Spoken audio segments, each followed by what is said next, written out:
Hi GOH, this is Unit 2, Lesson 9, and today we're going to do basic rigid motion proofs. The two proofs that we're really going to concentrate on are vertical angles are congruent, and also if I have parallel lines, that those corresponding angles or those alternate interior angles are congruent. So there are many important geometric properties regarding congruence that can be proven by the use of rigid motion reasoning. Keep in mind our definition of congruence based on rigid motion. So this is the definition that we had yesterday. Two figures in a plane are congruent, and a plane is just a flat surface that extends forever and ever. We symbolize congruent. I don't know why that congruent symbol got written all the way down there, but it's the equal sign with the little squiggly on it. If there's a sequence of rigid motions can be found that makes the two figures coincide, that means they exactly lie on top of each other. So in this lesson, we're going to use rigid motions to prove some basic theorems in geometry that you've seen before back in middle school. So what are the properties of rigid motions that you probably have run across before? Number one, all rigid motions map lines to lines, segments to segments, and rays to rays. All rigid motions preserve distance and angle measurement. We've already said that one. A rotation of a line 180 degrees about a point not on the line produces a parallel line. Let me show you what they're saying on number 3 right here. So if I have a line and I rotate that line about a point not on a line, the image is going to be another line that is parallel to that. In number 4, if I rotate a line 180 degrees about a point that does lie on the line, so say I have the same original line right here, but this time the point's on the line, then it's just going to result in the same exact line after I do the rotation.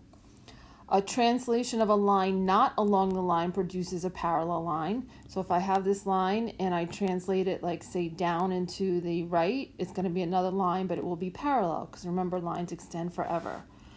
And last one, when a point is reflected across a line, the segment connecting the point and its image is perpendicularly bisected by the line. Okay. Exercise 1. In the diagram below, it's given that A, B, and C, D intersect at E. Angle pairs that are across from each other in the diagram are known as vertical angles. So the first question is angle BEC, so BEC is this guy right here, BEC, is that angle congruent to angle AED? AED is this one down here. All right, what rigid motion did I use? So yes, they are congruent. And basically what I did, so I'm going to say, are they congruent? And I'm going to answer yes, they are congruent. These are called vertical angles. Vertical angles are formed, they're across from each other when I have two lines that intersect. I want to know what rigid motion that I used. I basically took angle BEC, that's the one on top, all right, and I did a rotation of 180 degrees. And I took angle BEC about point E. Okay, so I had angle BEC, and I rotated it 180 degrees about point E. So basically, if I took this angle BEC, and I rotated 180 degrees, the E stayed exactly where it was. The B went 180 degrees over. The B went 180 degrees over to point A, and the C went 180 degrees over to point D, and the whole angle sort of shifted all the way down there on the bottom. Okay, and we know when we do a rigid motion, a rotation, that preserves length and angle measure, therefore those angles have to be congruent to each other. So although there are a few different rigid motions that would map BEC onto AED, we will use 180 degree rotation of BEC about point E for our proof. Finish each statement with a reason. So when I took, and I want to erase all this just so we can start over fresh a little bit with my proof. When EB is rotated 180 degrees about point E, so I had ray EB, so this ray E, right here, EB is rotated 180 degrees about point E, it falls on EA. So it falls over here, EA. When EC is rotated 180 degrees, EC is this guy, when EC is rotated 180 degrees about point E, it falls on ED over here. Okay, why does that happen? It happens because points A, E, and B are collinear. Let's look at them. A, E, and B are collinear. A, E, B are all collinear. That means they lie on the same line. So that's why a rotation of 180 degrees would map one onto the other. And also, points C, E, and D, I'll just grab a different color for this. C, E, and D are also collinear. Thus, angle BEC and angle AED are congruent because a rigid motion mapped one angle on top of the other angle. And a rigid motion preserves length and angle measure. All right, the fact that vertical angles are congruent or equal in measure is an important fact to know. We will utilize it extensively in our work moving forward. It can arise in all sorts of algebraic contexts. So anytime I have two intersecting lines, the angles that are opposite each other are vertical angles, and those vertical angles are congruent. We're going to see this when we do triangle proofs, and we'll just see it in some problems that we're just going to solve for algebraically, like on the next page. So in exercise 2, in the diagram below, RT and WZ intersect at S. If the angles have the measures as labeled in terms of X, then which of the following is the measure of angle ZST? Now ZST happens to be out here. All right, this angle right here is what I'm trying to find. Well, if I find X and substitute X in and solve for, say, angle WST, and then I know these two angles together form a line, they equal 180 degrees. But my first thing is going to be that I have to solve for X. So I'm going to say to myself, well, what do I know about the two angles that they gave me?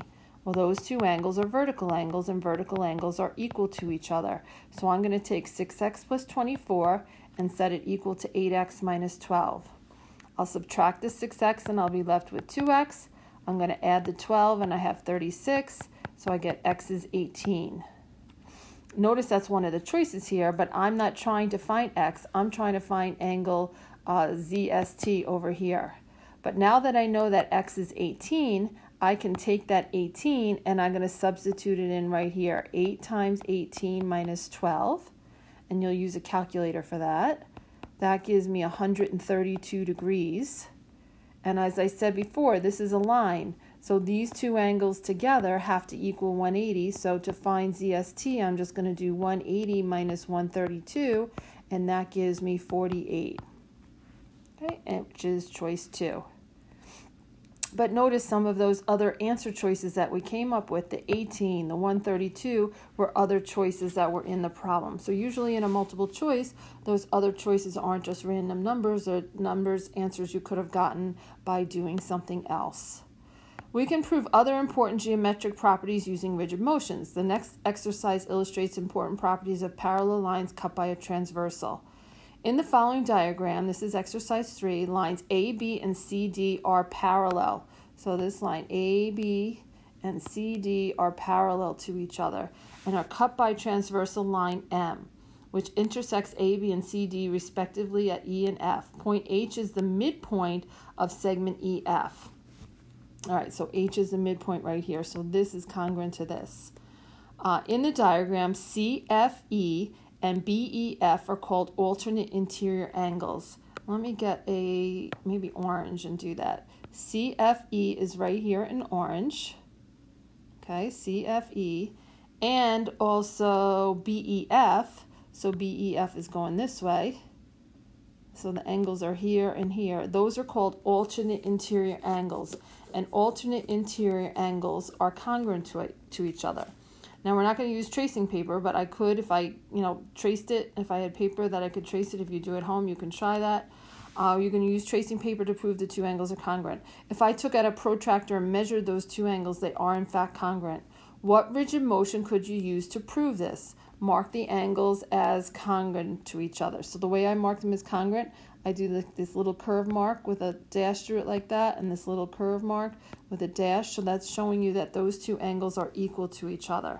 But what's the rigid motion that proves that those angles are equal to each other? And the rigid motion is basically like, how did this angle up here map down to that one? I did a rotation of 180 degrees, and you always want to say what you rotated about point H. That's why it was important that they told us H was the midpoint. So I could write it out in words like that, or I could do a rotation about point H of 180 degrees. Either way is fine. Also, FEB and GFD are corresponding angles. So let me get I'll do that in green maybe. So FEB is this one right here. Okay, FEB. And GFD, those are called corresponding angles. Now corresponding angles, so here and here, they're sort of in the same spot. See how they're both above the parallel line? They're both to the right of the transversal. They correspond, they match up to each other. And I'm going to mark these guys as equal to each other. All right. So corresponding angles, they're in the same position, they match up. Corresponding angles, they're in the same position. In this case, they're both above the parallel line and they're both to the right of that transversal. Okay. Now, once I knew that my orange ones were congruent, those were alternate interior angles.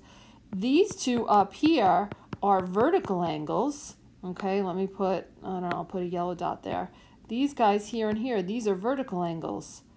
So if the red-orange ones were congruent and these yellow ones are congruent, then these are congruent by something that we'll call substitution, and you'll see that coming up when we do proofs. All right. Last ones are just to try some quick problems right here. We're assuming the lines are parallel and they want us to find x. So again, in the one on the left, these are alternate interior angles. So if these are my parallel lines, see how those two angles are interior. They're between the parallel lines, and they're also alternate. They're on opposite sides of that transversal. So these are alternate interior angles. Alternate interior angles are congruent. So what I do is I want to solve for x. I just take those angles and I set them equal to each other. So I'm going to subtract 4x squared from both sides. Now this is looking kind of yucky because I got an x squared in it, but it's actually not. It's not bad at all. I add 25, and I get x squared is 100. All I have to do is take the square root. To get x by itself, I take the square root. Square root of x squared is x. Square root of 100 is 10. Done. Now these over here, okay, these are not, they're both interior. They're between the parallel lines, but they're not alternate interior. These are called same side interior. And same side interior angles equal 180. Okay? They're supplementary. Same side interior angles are supplementary. So in this case, I take those two angles, the 5x plus 3 and the 9x minus 33, and I set them equal to 180, and I solve for x. So I'll combine all those like terms. Everything on the left gets combined. The like terms get combined. I get 14x minus 30. I'm going to add 30, and I get 210, and I divide by 14, and I get x equals 15. All right, so we will practice some more of that tomorrow.